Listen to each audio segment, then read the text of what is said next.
wato in dai rashin hankali ne da mugunta a cikin shugabanni sai ka zo Najeriya malam. Kowa kawai dama yake so a bashi ya cuce mutane, ya ga kawai ya zubar ma mutane kima da daraja a idon mutane. Na san kowa ya ga wannan hoton da ke ta yawo a bidiyo da yawa, sannan a wannan bidiyon nawa zan bayyana muku yadda komai ya faru dalla-dalla. Kuma shirin na wannan bidiyon kada ma ranku ya ɓaci a ƙarshe, kuma zo ku kasa ma shirin na bidiyon. A shekara ta 2020 FIFA ta kaddamar da wani shiri mai suna FIFA Forward Development Program. Wannan shiri ne da aka kirkira saboda taimaka ma kungiyoyin kwallon kafa a kasashe daban-daban a duniya saboda su samu su gina ababen more rayuwa ko kuma abubuwan horo da ci gaban matasa ne masu wasan kwallo. A karkashin wannan shiri ne kungiyar kwallon kafa ta Najeriya NFF kenan sai ta nemi a tallafa mata ita ma da kuɗi saboda ta gina filayen wasa guda biyu, ƙananan filayen wasa guda biyu, wato kamar mini stadium kenan ake cewa. So ɗaya da gina shi a Benin jihar Kebbi, ɗaya kuma da a gina shi a cikin jihar Delta State. So FIFA ta amince da wannan kuɗi sai ta bada dala miliyan biyu. Kun ga dala miliyan biyu na aka ce za su gina wannan stadium guda biyu.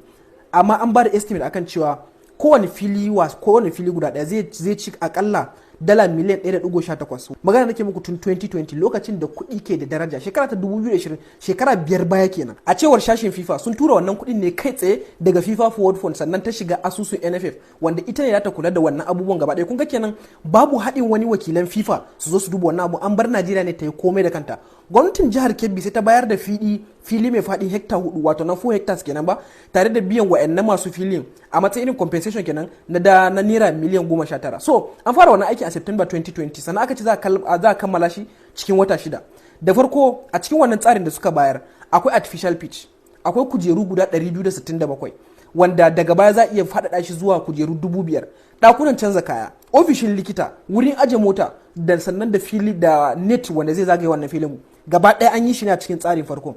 Ba a tashi buɗe wannan filin ba sai Disamba na 2023 aka kira NFF da wakilan FIFA da kuma gwamnatin Kebbi su zo su buɗe wannan filin wasan a hukumance.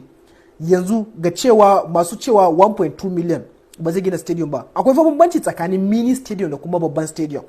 Bari dan samu ku, wannan shine hoton mini stadium. Kun ga ɗayan kuma wannan kuma shine hoton babban stadium. Abun mamakin shine abun da NFF ta bayar a matsayin wannan aikin shine wannan filin da kuke gani, wanda bai wuce filin anguwan ba na 'yan taro a more. Biliyon ɗaya da sama da miliyan 700 kenan ake magana. Jama'a abin da zai ƙara baku dariya kuma ya baku haushi shine yanzu haka FIFA na aiki da hoton stadium ɗin a matsayin profile picture a shafukansu. Wani kalan disgrace, wani kalan zubar da mutunci da kima. Mu ci gaba da zama mu ce lalle sai Allah ne ya kawo mana dauki, mun bara mu yi komai ba, mu jira sai Allah ne zai zo ya kawo mana sauyi. 'Yan Najeriya mu ci gaba da zama a haka akan cewa Allah ne zai kawo mana sauyi. Ku fahimce ni, Allah ke gyara komai. Kai